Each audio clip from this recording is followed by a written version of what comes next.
were women. The shootings took place in businesses owned by Asian Americans. The shootings took place as violent hate crimes and discrimination against Asian Americans has risen dramatically over the last year and more.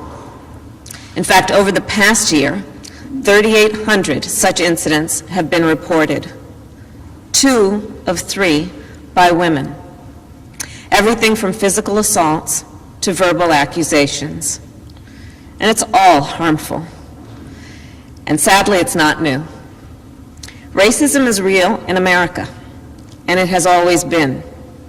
Xenophobia is real in America, and always has been. Sexism, too. In the 1860s, as Chinese workers built the Transcontinental Railroad, there were laws on the books in America forbidding them from owning property. In the 1940s, as Japanese American soldiers defended our nation, more than 120,000 Japanese Americans were forced to live in internment camps, an obvious and absolute abuse of their civil and human rights. Asian Americans have been attacked and scapegoated. People who are perceived as Muslim know what it was like to live in our country after 9/11. For the last year, we've had people in positions of incredible power scapegoating Asian Americans, people with the biggest pulpits spreading this kind of hate. Ultimately, this is about who we are as a nation. This is about how we treat people with dignity and respect. Everyone has the right to go to work, to go to school, to walk down the street and be safe, and also the right to be recognized as an American, not as the other, not as them, but as us. A harm against any one of us is a harm against all of us. The President and I will not be silent. We will not stand by.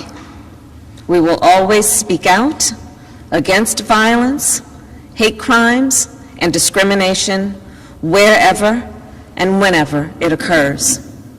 And it is now my great honor to introduce the President of the United States, Joe Biden.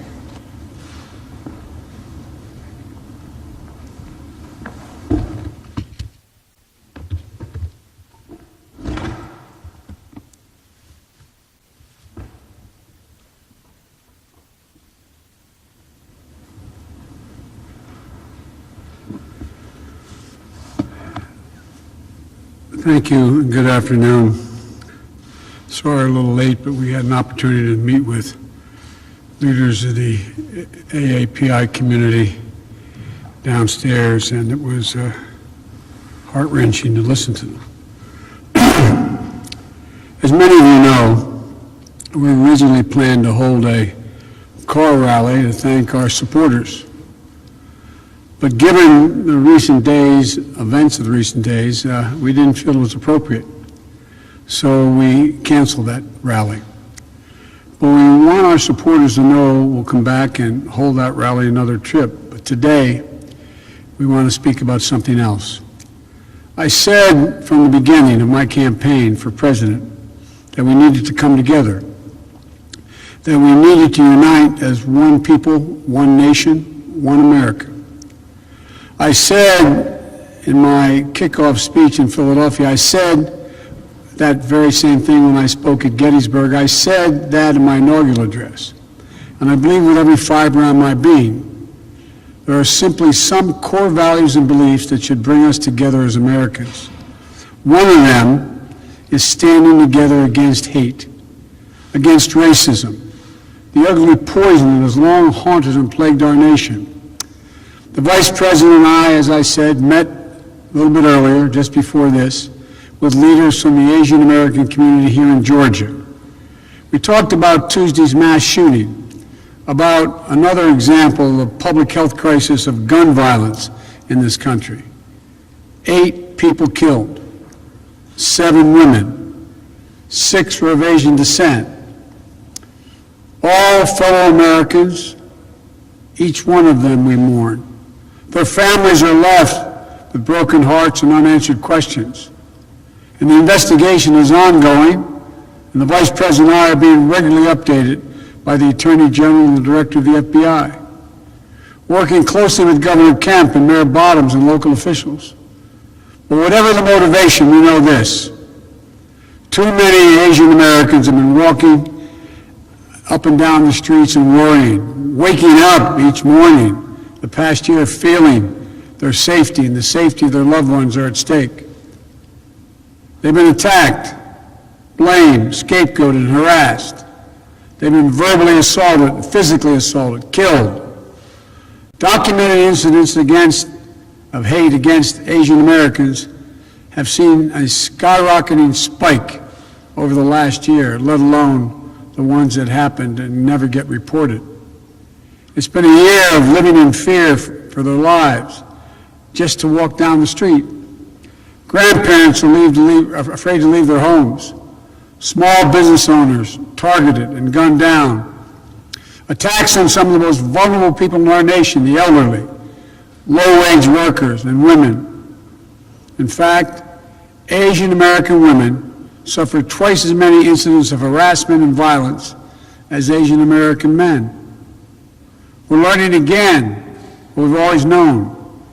Words have consequences.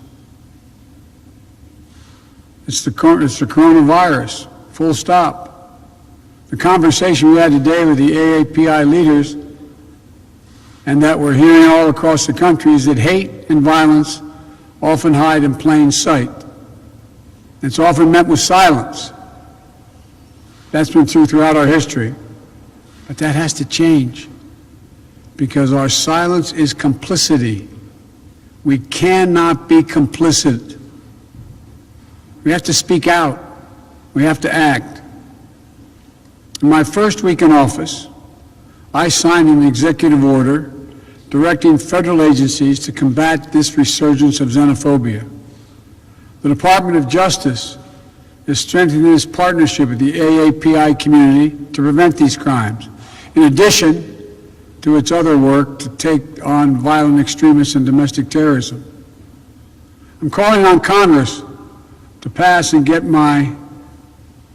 my desk the COVID-19 Hate Crimes Act. And the House just passed the reauthorization for the Violence Against Women Act, a law I authored more than 25 years ago, and is one of my proudest legislative achievements.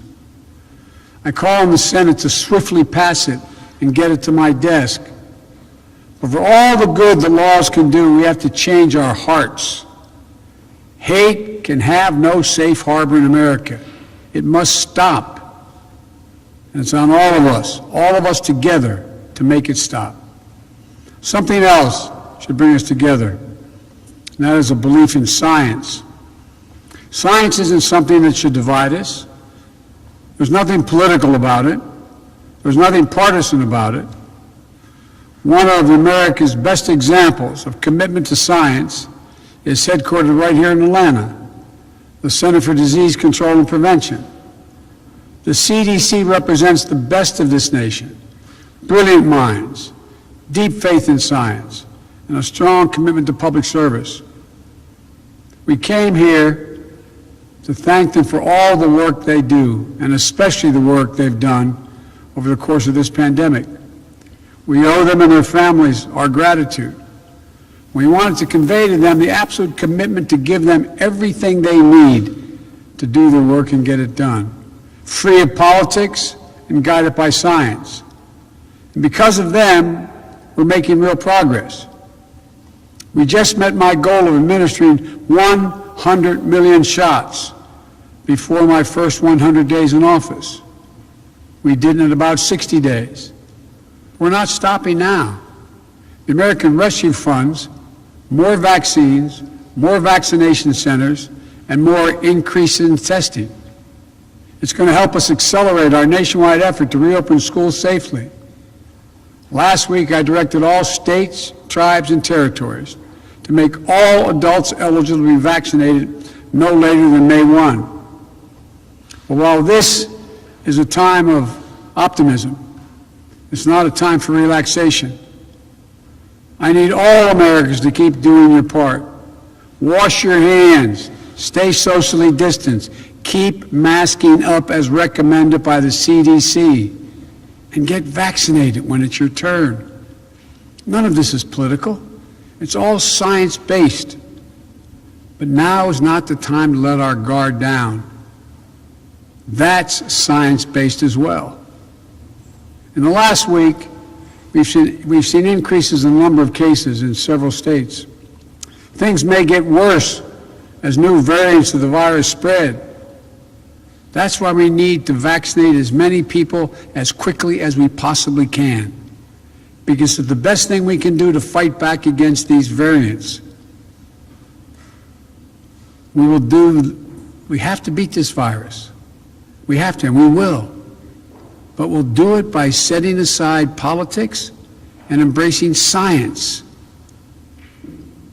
Another subject, the right to vote, that should bring us together as well. But it now divides us.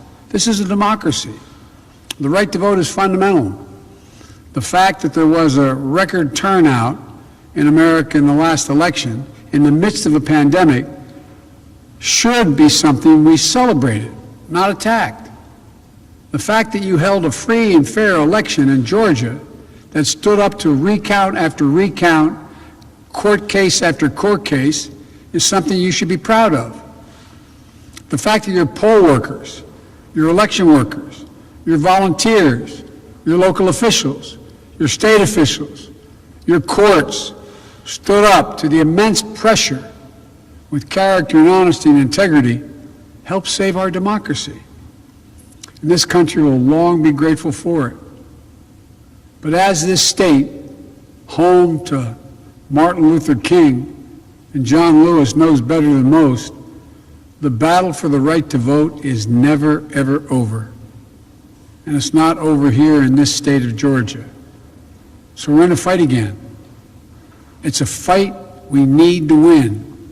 Because if anyone ever doubted that voting matters, Georgia just proved it did. If anyone ever wondered if one vote can make a difference, Georgia just proved it. 11,779 times. And if anyone ever wondered if voting can change a country, Georgia just proved it can. Because when you elected 2 new United States senators, you made it possible to pass the American Rescue Plan. Landmark legislation will not only meet the emergency we're in, but transform this nation. Starting with this, for those folks who either already have or will soon have $1,400 in their pockets, you can thank Senators Warnock and Ossoff. But for their votes, it would not have happened. What does that mean? It means 85% of the households in America will get that money. Here in Georgia, it means 88% of all adults and 88% of the children in this state will get that $1,400 as well. Just add it up. A typical family, 2 parents, 2 kids, earning $100,000 a year, each will get $1,400. That's $5,600 for that family that's in distress, trying to figure out how to pay their mortgage, pay their rent, keep food on the table. And that's not all. There's something called a child tax credit. What that basically means is you get a tax credit for every child you have. The American Rescue Plan expands that credit. It means that families of over 2 million children in Georgia will be eligible for an increase in that child tax credit of $1,600 per year, per child.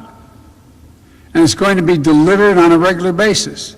So starting this summer, families with young kids will get $300 a month per child. This is going to lift 177,000 children in Georgia out of poverty. The American Rescue Plan expands coverage and reduces costs under the Affordable Care Act. So for a family of 4 earning $90,000 per year with insurance under the Affordable Care Act, they'll see about $200 a month off their monthly premiums. And for Georgia schools, the American Rescue Plan provides around $4 billion for Georgia's school children from grades K through 12 to help them reopen safely. And here's one of the biggest things for Georgia. Because of the American Rescue Plan, Georgia is now eligible for about $2 billion to expand Medicaid. What does that mean? It means another 500,000 Georgians will be covered all across this state with Medicaid that don't have it now. For your state and local governments, this is what it does. State government will get around $5 billion to make up for lost revenue. Local governments will get around $3.5 billion. That's going to make it possible to keep a lot of police officers, firefighters, teachers, and other first responders on the job. And here's one final thing the American Rescue Plan does. For the first time in a long time, it puts working families, the middle class, people who built this country first, not last. 66% of the tax breaks in this plan go to folks making $90,000 or less a year. And how much for the top 1%, where 83% of all the tax cut, there was the last president's tax cut? Zero. Top 1% get zero. But the American Rescue Plan isn't only about putting money in the pockets, people's pockets. It also will create and spur economic growth in America. That's why major economists, left, right, and center, support this plan. Even Wall Street agrees. According to Moody's, this law will help America create 7 million new jobs by the end of the year. And we'll do it by rebuilding the backbone of this nation. The working people, the middle class, the people who built this country. It's about giving those people a fair shot for a change. It's about providing and proving to the American people that their government works and can deliver for them. Which brings me to my last point. The American Rescue Plan is a plan that brings America together and benefits all America. That's why so many polls show that over 70% of the country support it, including Democrats, Republicans, and Independents. Maybe Republicans in Washington didn't vote for it, but the American Rescue Plan sure has brought the country together. And for me, that measure of unity, that's what matters. Let me end with this. There's so much we can do if we do it together. If we remember who we are, if we stand together against hate, once again believe and invest in science, we stand up for the right of all Americans to vote and have access to voting. If we remember, we're here to help all the people of this country, not just those few at the top. If we remember to do justice, love mercy, to walk humbly as fellow human beings, as fellow Americans. If we remember we're the United States of America, and that together, there's nothing, not a single thing we cannot do if we do it together. So my heart goes out to all the family members who lost someone in those horrific shootings on Tuesday. I know they feel that like there's a black hole in their chest they're being sucked into, and things will never get better. But our prayers are with you. And I assure you, the one you lost will always be with you. Always be with you. And the day will come when their memory brings a smile to your lips before it brings a tear to your eye, as unbelievable as that is now. It will take a while, but I promise you it will come. And when it does, that's the day you know you're going to make it. May God bless all those families.